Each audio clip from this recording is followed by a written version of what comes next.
The scene starts with Mr. and Mrs. Chan receiving a property agent at a restaurant. The agent sits by the husband, recommending a property they can convert into a nightclub. The agent comments that the Chans are a very ideal couple, and she's quite envious, not minding if they show her 1 or 2 ropes. Mrs. Chan doesn't care for compliments or adoration. She's not so admiring of her husband, and is in a hurry to get the chore over with. The table to their side has a group of young men. They talk about tools in a van and a target, hiding so the target doesn't catch on. They sound like they're planning a kidnap, and the poor victim calls as planned. The leader steps out to take the call. It's less sinister than it initially appears. Bobo is supposed to meet up with a man, but she can't find him, and he's in the mood to play games. They have a movie date and they'll be late, so she asks him to come out of hiding before she loses her patience and goes home. Hung steps out of the van with flowers and a ring. He gets down on a knee and asks Bobo to marry him. Bobo plays hard to get for a minute or two, but Hung insists that he wants her as his wife. If she leaves, he'll mail the flowers and the ring. If she feels the proposal is too casual, they can redo it at a 5-star hotel with candlelight. Bobo teases that she's already bought the movie tickets, so the hotel will have to wait. Jokes aside, she accepts his proposal and he hugs her with excitement. His other 2 friends step out of hiding to congratulate them. Mrs. Chan watches the young couple celebrate, and it makes her ask her husband when they can go on a trip. Her husband reminds her that she's always busy with her business, constantly on the phone. Proving his point, she gets a business call, and she'll have to leave Mr. Chan to handle the rest of the property procurement. 1 year later, Hung and Bobo are scheduled to see an intimacy coach. Seems it's their first time too, because she has to promise them that there's no reason to be shy. Hung doesn't want to be there. He shifts the responsibility to Bobo as it is her idea to come to seek medical help. She insists she's not the one with the problem, so he better man up and tell the intimacy coach why he can't keep it up. Hung is mortified that they're talking about his problem in the presence of a stranger. The coach decides they'll take a break and she'll have a talk with them separately. The coach directs her question to Bobo first. Bobo conveys that Hung might not like her anymore because it's the only way to explain why they barely have intercourse, and when they do, he can't keep the erection and reach climax. For Hung, Bobo is too mechanical about intimacy. She thinks its sole purpose is for making babies, but he thinks they should be having fun when doing it. He feels he is being treated like a baby-making machine, and she's constantly nagging about the right timing. The next scene is a trip down memory lane and shows that Bobo is definitely the problem. When he's in the mood, she turns him down because she's not ovulating yet, and their intimacy will therefore be a waste. When she's finally ovulating, she has to check for temperature. Even when he manages to keep the erection, and it's finally time to get freaky, she doesn't want him getting too freaky. He recalls this one time he wanted to keep the lights off, but she claimed she was too embarrassed, so the lights had to be turned off. She kept turning on said light to make different requests, including him having to get rid of bacteria before he could kiss her. At some point she decided that the lights could stay on because she suddenly wanted a face mask treatment, and he was welcome to help them cook noodles in the meantime. They leave the office holding hands. Bobo apologizes for putting their business out there. Hung isn't mad though. He understands that she wants to be a mother and likens the situation to taxis. Taxis are everywhere when not needed, but be in a hurry and they're suddenly nowhere to be found. He tells her they need to be patient, and it will finally happen. He offers they can go out for dinner, but she needs to return back to work as her boss is strict. They hug, and she hurries off. Hung gets a call from his friend Ming. His wife doesn't know he's jobless because he's been pretending to work and desperately needs to find something before Bobo finds out. Ming explains that he has a job for Hung, but he might not like it. Hung tells him he can handle anything at this point. Hung arrives at the venue. It turns out to be an erotic shop, and he's not comfortable with it because Bobo won't be okay with it. Ming advises he shouldn't be in a hurry to shut down the proposal. Working in an erotic shop is better than being unemployed. He could just work at the shop until he gets a better offer. Ming introduces Hung to Pauline, the shop owner. She likes that Hung has a good build and is okay for him to start immediately. She hands him a product that he should try, inferring that good marketing skills come from a salesperson being able to speak from experience. Ming turns his face away while Pauline watches eagerly for Hung to get to it.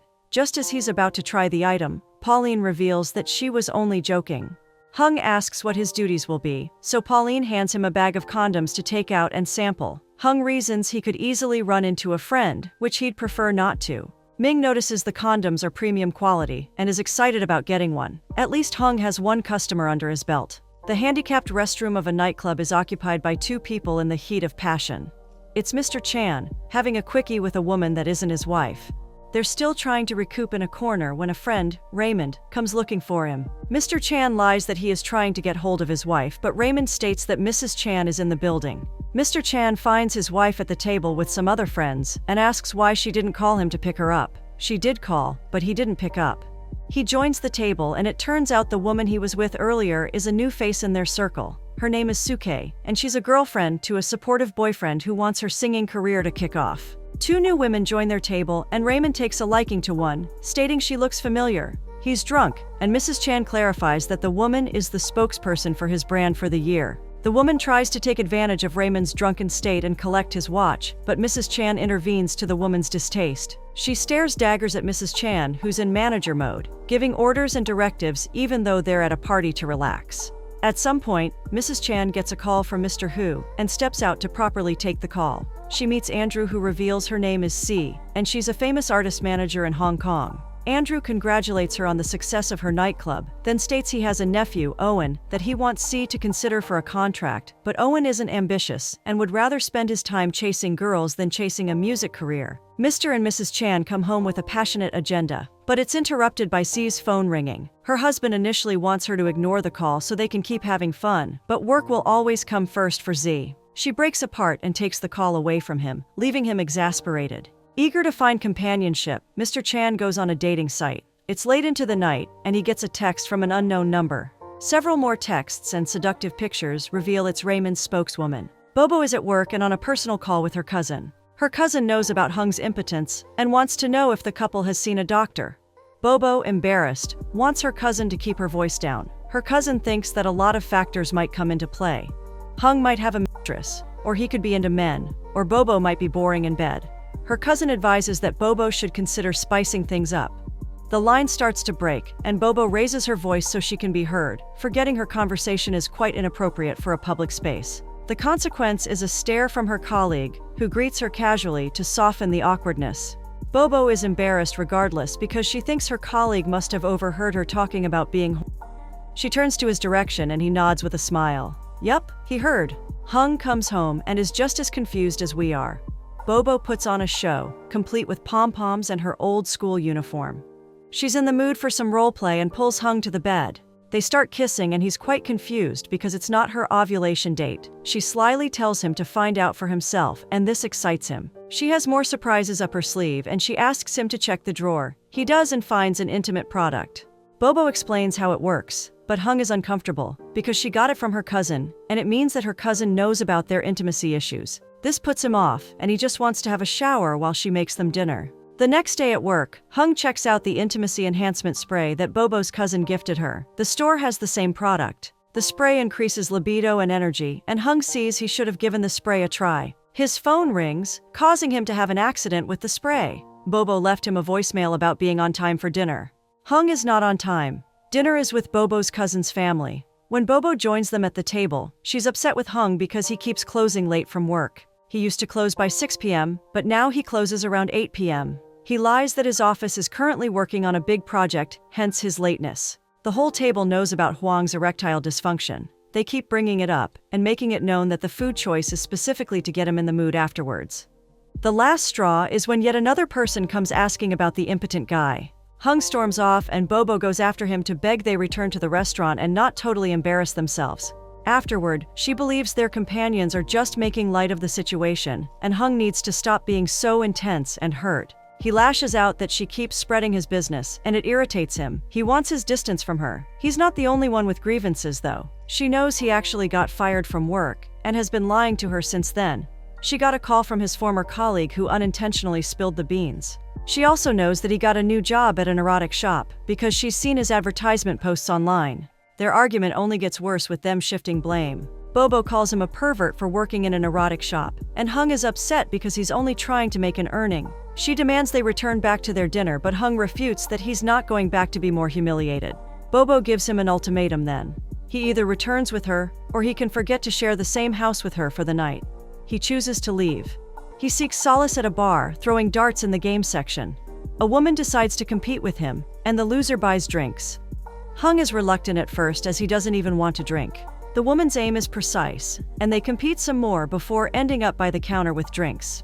She tells him she has a championship in archery when he marvels at how well she plays darts. He gets a call from his wife and chooses to ignore it. The woman with him proves she's a troublemaker when she grabs his phone to answer it herself. Hung wrestles the device out of her hand, and he accidentally switches it off in the process.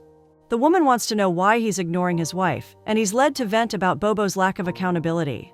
Her double standards are seriously starting to really upset him. The woman plants an unexpected kiss on Hung's lips because Hung is cute when he's angry. She proposes that they make love. He states he's married and not wealthy, so he can't pay for her services. She's not a prostitute, and is even willing to be the one to pay Hung for his services. He's appalled that she would think such a thing, but she's not letting up. She sees only 2 reasons why he can't be with her. Either she's unattractive, or he's impotent.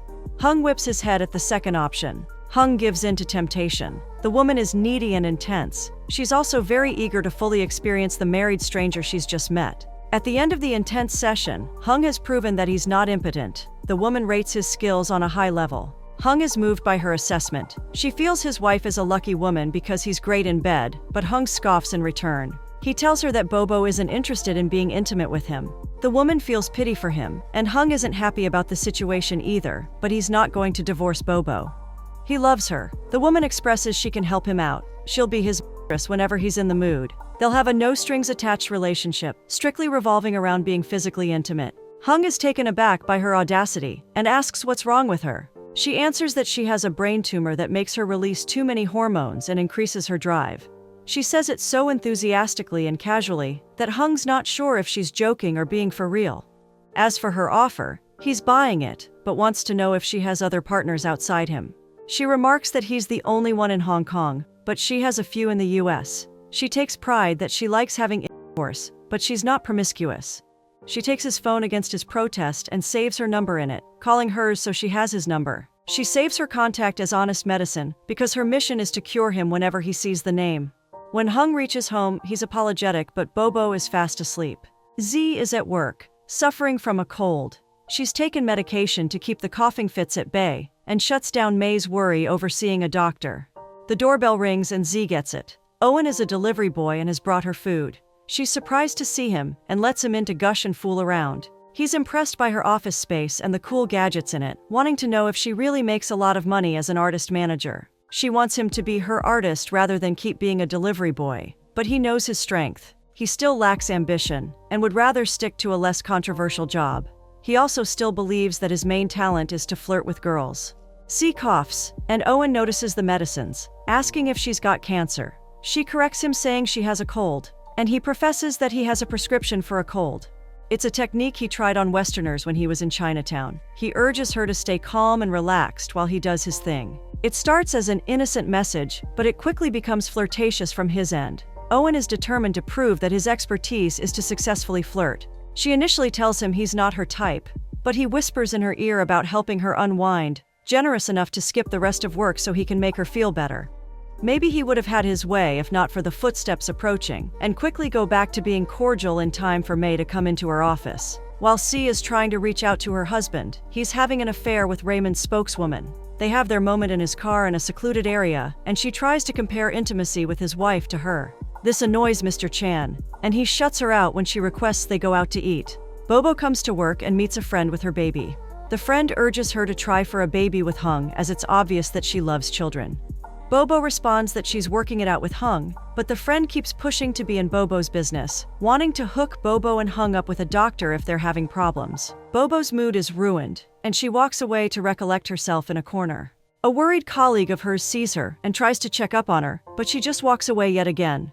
The same colleague goes to a recreational center wanting to sign up for dart classes. A staff member introduces him to their dart queen, who turns out to be Bobo. Bobo reveals they're colleagues, so they already know each other. She knows this colleague as Wong. The staff steps aside to get them drinks and the form, while Bobo can teach Wong a thing or two. Over drinks, Bobo lays down her observations. Wong is no amateur at darts and doesn't need or care for a coach. She feels he's waiting for someone and using darts as an excuse. For a moment she thinks he might be stalking her, but that's not the case. His ex, Fleur, shows up, and it becomes clear he's been timing her. Fleur's not happy to see him and would prefer he stops trying to reach out to her because she's moved on and has a boyfriend. Wong still tries to appeal, but Fleur isn't having it, wanting him to stay away. Bobo and Wong go grocery shopping together. He's still bent on Fleur and can't come to terms that he won't get her back. He lost her in the first place because he was drunk and then cheated on her with her best friend. He expresses that Fleur shouldn't be so mad at him because he thinks she's not so innocent either. Bobo sets a lot of records straight, including, assumptions are not the same as clarity, and it doesn't matter if a guy chooses to keep mum about his wrongdoings. Women are intuitive, and if they ask questions, then the way a man answers determines the future of the relationship. Wong still wants Fleur back, if he can at least understand WhatsApp better and get Fleur to read his messages. He gets the idea to get Bobo's number so he can text her and see if it might be his WhatsApp settings hindering his love. Bobo thinks it's a cheesy way to get her number. She's married and he can go test out his WhatsApp issues with his mother. Irritated, she just wants him to buy what he needs so they can leave. He's broke, so he can only afford a cup of noodles until their next paycheck. When Bobo gets home, she meets a feast. Hung has made dinner to apologize and get back in her good graces. She's still tough at first, still giving him the cold shoulder, but he continues to pacify her until she relaxes. He's made a variety of seafood on a good date of her fertility window. He's also willing to use the enhancement spray, whatever makes the night a mind-blowing experience. In the middle of play, his mind keeps traveling to his mistress. Bobo senses something different and questions him about it. He stutters his way through a lie, but she feels his drive for intimacy is better, and she's here for it. Mr. Chan's mistress is a pain to manage. She's unprofessional and entitled, but C and May won't stand for it. There's a woman also in the meeting named Joey, who can easily replace the mistress as an actress and a singer if she wants to keep acting up. She calls their bluff, but it's not a bluff, and they're ready to be rid of her and her nasty attitude. Bobo brings food to work for Wong, so he doesn't have to rely on noodles till his paycheck. He's appreciative and promises her to take her shopping once he's been paid. A month later, Wong is set to honor his words. He momentarily steps away to retrieve his forgotten wallet, and Bobo gets a call from her husband wanting to meet her up for lunch. She makes up excuses and ends the call. Hung is outside her workplace, so he sees her leave with Wong. He recalls getting a text from Ming, who sent a photo of Bobo and Wong playing darts together. He calls Ming now, hoping to chat in person. They meet at the erotic shop and Ming explains he went darting a month ago, saw Wong and Bobo together, and he took the photo because he's only trying to look out for his friend. Bobo had told him Wong is a cousin that's just come back from Canada. Hung gets a text from his mistress who's waiting for him. He goes to her, but it's not business as usual. He's sad that karma is getting to him and isn't in the mood to cheat today. Mistress says he can just divorce Bobo or pretend like he's not aware. Hung remains in a damper mood, and the mistress can't understand why he came if he's going to waste her time. He just wants to talk to someone, but she reminds him they have a no-strings-attached relationship. He's still hoping to get the best of both worlds. He might not be in the mood tonight, but he's also worried about her being with someone else because it's quite risky. She reiterates the terms and conditions of their relationship after teasing him for showing her affection. Tired, he decides he'll let her have someone else for the night. He's leaving when the electricity goes off, and Honest Medicine is terrified to be left alone. He pacifies her with a trick his mother used for him when he was younger. 2 lighters in the dark to create a heart shape. The moment leads to a kiss, and eventually a passionate moment with the lights back on. Z gets blackmailed by her husband's mistress. The problematic actress and singer sent Z a video of her and Mr. Chan in action. Her goal is to leak the video, but Z first acts unfazed. She reasons she's not the one in the video, so why should she care? She starts to walk away but turns back to give her blackmailer a slap. She's furious that the mistress is destroying her family, and to what cost? The mistress reveals that Mr. Chan has been her target since the moment C didn't let her have her way with Raymond and get his watch. C spits that she's a sick woman, and she can go ahead and leak the video. They'll both go down together. The mistress points out that Mr. Chan has a lot to lose too, as he's also running for an important position. He'd be heartbroken to learn that his wife didn't care enough to hide his mistakes. C asks her what she wants, and the mistress responds that it's quite obvious. After torturing herself with the video in her car, C calls for Owen's delivery services, and she pounces on him with a great intensity. He tries to ask questions, but she shuts him with her mouth, and he gives in. When it's over, he tells her he's had a similar experience with a woman he worked for in the States. He has a hunch that her husband has cheated, and like most women, she's having intercourse with another man to get back at him. He gets them drinks, and she tells him she's also being blackmailed. If her husband doesn't know, then they can go on being the perfect couple. Her career should be all that matters anyway. She laments that putting up a front while you're actually struggling is hard, so he tells her she has to be brave as no one will pity her. He offers to be there for her should she need him, but has to get going as he has a date to meet up with. Meanwhile, Bobo is keeping secrets from her husband, unaware that he's onto her. C's hands are tied. She has a meeting with May and Joey, but her blackmailer is included, and Joey's promising career is put in the mud.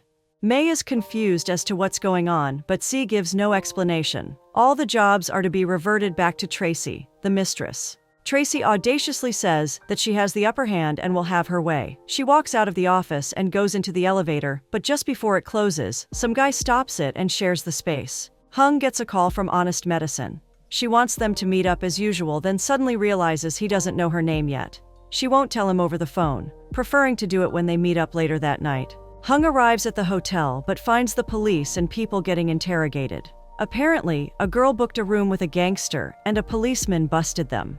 The officer got hurt in the process and the culprits fled the scene. It went down in room 408, the same room he's supposed to meet Honest Medicine in. Honest Medicine spots Hung in the parking lot, but he takes off with the thought of the sting operation and what he's just learned happened in room 408. When he gets home, his wife has a packed suitcase, and he panics, not wanting her to leave him. She tells him to calm down, as she's only going to see her cousin, who has just given birth. That's what the earlier call he eavesdropped on was about. Her intuition is that he seems quite guilty about something with how he's just reacted. She asks him if he's having an affair. C invites her husband to a nice outlet, but ruins his cheery mood with the video of him and Tracy. He starts begging for her to help him out because he has a reputation and a position to uphold. She doesn't want to see him go down in flames as it would affect her too. She'd be planning to leak the video, but she won't if he would agree to see their psychologist. They're a perfect couple, and she wants to uphold that image. If he refuses, then she'll seek a divorce. He doesn't want a divorce and agrees to see the psychologist. In return, she'd like to enjoy their time out. She turns off her phone to his surprise because she doesn't want to be disturbed. He does the same, and they hold hands affectionately. It turns out that C has a great plan in place. Implicit images of Tracy are released to the press, and it catches her off guard. As her manager, C arranges for a press conference so Tracy can apologize. To fix her image, C tells the press that Tracy will spend an ample amount of time redeeming herself through volunteer work in Ethiopia, and in the meantime, Joey will be her more positive replacement. The next scene reveals that the whole ordeal was orchestrated by Z and Owen. She pays him huge cash for his part in seducing Tracy so they can get the photos. It turns out that he was the guy who stopped the elevator door to share the space with Tracy. She even tricked her husband into seeing a psychologist by threatening to leak his video. Owen respects her cunning ways. He plans to travel and squander the cash, but when he's back, C can finally be his manager because he's ready for a career. Bobo and Hung's relationship is still on rough roads. She's refusing to spend time with him and keeps making excuses. Wong wants to know why, so she explains that she wants Hung to suffer for his actions. She's aware he's been having an affair all this while, and decided to play innocent rather than get a divorce or become unhappy. She purposely confused him into thinking she'd lost love for him, all part of the torture, so she could have him where she wanted and needed. Wong is dumbfounded and can only say she's a scary person. She promises he'll find someone like her soon enough to call his own. We're back to the restaurant from the very first scene. Mr. and Mrs. Chan own it. They're tables away from Hung and Bobo. Both couples notice each other. Bobo thinks the Chans are a sweet couple, and it can't be faked with the way they look at each other. C remembers them as the young couple that got engaged just outside. Looking at them, she thinks they are still going strong. C's words about people wearing happiness on the outside while suffering on the inside play through scenes of both couples having their private struggles. On another table is Honest Medicine, and she's changed. Hung avoids eye contact with her. She's with her doctor, and it turns out she was serious about the brain tumor that made her extra horny. Her operation has been successful, and it turns out that she decided to go through with it when she started catching feelings for Hung. She wanted to be better for him. She recalls the last night they saw each other. She'd mixed up the room number. It was 508, not 408, and when she read the papers the following day, she understood why Hung ran off. She tells herself it doesn't matter now because even if she hadn't mistook the room numbers, he ultimately still wouldn't have chosen her. Her companion is ready to leave the restaurant, and she solemnly follows. She hesitates by the exit, imagining herself running back to Hung to kiss him and let him know that her name is Yi. 6 months later, Bobo comes back from the doctor with news that she's pregnant. Hung is excited and proposes they celebrate by eating out. While Bobo fishes out Yi's contact and has flashbacks, Hung goes on the computer in the room and finds a site for a DNA test. He steps back into the living room, and his wife wants them to play a game of darts. The loser has to tell a secret. It seems that some deep secrets are going to be revealed in this game of darts.